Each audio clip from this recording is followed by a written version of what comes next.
Hi, I'm Dan Whittaker, head coach here at the Impact Zone Golf Academy based at Altrincham Driving Range in Cheshire. I'm here today to talk to you about a couple of physical limitations and maybe instabilities or weaknesses around your midsection area, specifically around your pelvis, that may actually be hurting your golf swing and causing you to potentially lose your tush line on the way through, which is losing your backside line from the top of the golf swing here and seeing it move forward when it goes this way. This obviously then takes the room away between yourself and the golf ball, and when this occurs your arms will tend to get trapped behind you. Now this tends to result in two faults, in that what I tend to see is in a lot of the higher handicappers we tend to see that as the pelvis moves forward the arm gets trapped behind and the right hand has to extend a lot, so it creates a scoopy look through impact. With the good player, when the pelvis tends to work forward, the arms get trapped, creating more of a chase out. Now, when the arms are trapped and we get this chase out, what's happening is the path will then come more from the inside.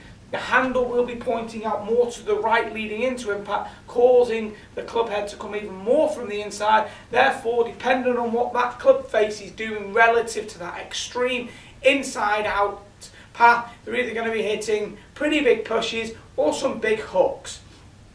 But the common theme between both handicap sections is that you will feel that there is a lack of space within your golf swing. You feel like any space you've had, you'll feel trapped and like there is no room for you to be able to get back to the golf ball. Now, one of the things that I tend to see is that a lot of people are quite tight in the hip flex. The hip flex is right at the front of the leg here, and this actually has a direct correlation between being able to turn properly in the backswing, but more importantly being able to stay in this position on the way down where the backside is being able to stay back whilst the pelvis is moving correctly slightly towards the target before rotating. But this then gives the room for the arms to get in front of the body right in here. So when that pelvis tends to work forwards, it's, a lot of times I get people who are working at it, and we tend to see that it isn't necessarily just that they can't do it, it's, they can't actually achieve it because of, that they aren't talented enough and different bits and bobs. Generally it's a physical weakness that is causing this. Okay, now what tends to happen is a lot of guys are either sat down a lot during a desk job, so in this position, shortening those hip flexors, or at a car, driving their car a lot, again shortening those hip flexors. This then becomes tight.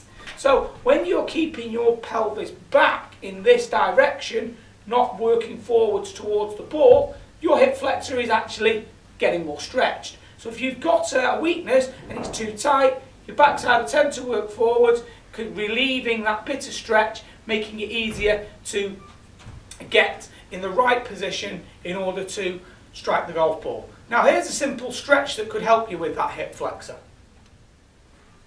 Now this stretch here, you can see that I've got my back foot on a chair here, extended behind me, and the front of my right leg here, I can feel a bit of stretch down my thigh and a little bit into my hip flex. Now what I'm going to do is I'm going to squeeze my rear glute, and this will then start to allow me to feel a lot of stretch up this hip flexor. What I'm then going to do is reach away from myself on the opposite side from the leg on the chair, and I'll feel the stretch all the way down my left side into that hip flexor. Now this is a great way for me to be able to feel that stretch. Now, I'm just going to spin the chair to sideways. Please be careful when doing these stretches that when you've got this foot on the chair and you move forwards here, okay, don't arch the back to move away from the stretch or to try and feel the stretch, because you'll end up injuring yourself. You want to just feel the stretch through the front of the leg, keeping the body nice and vertical here, as that will allow you to create the stretch in the desired part of the leg. Now have a look at that stretch there. I think that's a really good stretch because it works both the hip flexor, works up the body, and is very, very good in helping you open the body up properly for other areas of the golf swing. Now another problem I see is that a lot of guys tend to work out at the gym and they think that doing squats and things like this is working their glutes, whereas I see a lot of people that are quite weak in the glutes. Okay, the glutes are the stabilizing muscle on the way down. So let's say you've now started to stretch that hip flexor, but you're still moving forwards a little bit. Part of this reason can be because the glutes aren't strong enough to be able to stabilize you on the way down this way, so that you can't load into them here. What you'll tend to find is, when there's a weakness in here, you'll power that downswing either from the hamstrings, thighs, and you'll move forwards in this manner, okay? Because you're not able to load through that glute region. Now, this is a massive thing. You know, Tiger Woods has been known to say that one of the key muscles in the golf swing are the glutes. You know, in his words, you've got to have a good ass. You know, so that's very important for the stability within the golf swing, because this is the area you're going to be able to load through, and if you're strong here, that will allow you to then lengthen the hamstrings and lengthen the hip flexor. Now, I'm just going to show you a couple of very simple little exercises that will help you isolate the movement of the glutes and will help you to strengthen them. It's very easy. This can be done at home or anywhere, and it's going to be a great attribute for what you're trying to achieve in your golf swing. You can see here that I'm in the bridge position, okay, and this means that my lower legs are at 90 degrees to the floor, and I'm creating a straight angle through my body, through my pelvis, up my thighs to my knees. Now, some of you guys that don't have quite a strong enough core yet, or aren't stable enough to be able to do this movement without shaking, make sure you keep your arms on the floor. If you've got quite good stability in the core region, lift the arms up. This will add an extra element to the movement in terms of making sure that you're stabilising using your internal core muscles that then activate themselves between here and the top of the pelvis. What you're then going to do is you're going to keep the hips up and you're going to drop the right side of the glute down and then push up using that glute. So it will drop down and then push up. Then do it on the other side. So the left goes down and pushes up. Now I like to see about 10 of those. Then, once you've done that, what you want to do is very, very slowly, bone by bone in the back, lower the back to the floor until the pelvis touches the floor right here. Then push up from the pelvis, reversing the movement, so it's the glutes that are firing to lift the pelvis upwards. This will then work both of the glute muscles, making sure that they are firing to lift that pelvis up in the air. You want to do about 10 or 12 of those.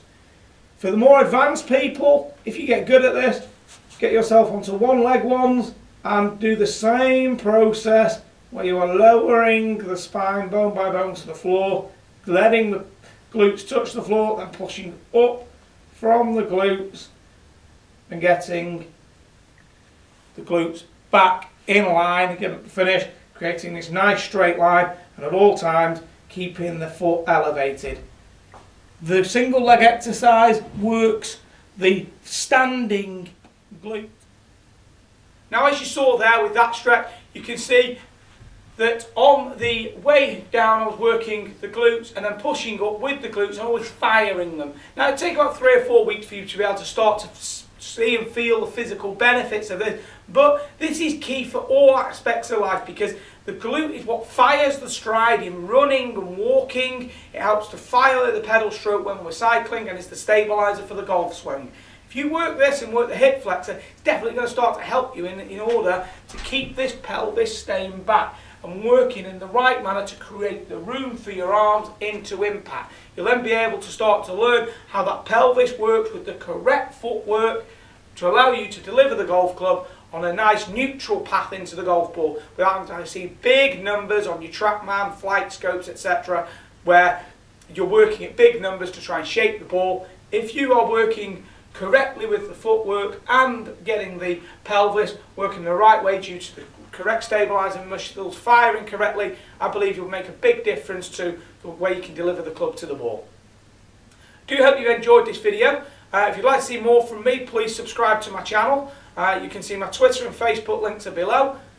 You can visit my website, which is danwhitakergolf.com, or if you'd like to come and see me in person, that'd be fantastic. I make quite a few regular trips over to the States, or I'm based here at Altrincham Driving Range in Cheshire. Please call down, love to see you, and Look forward to speaking with you again very soon. Thanks a lot.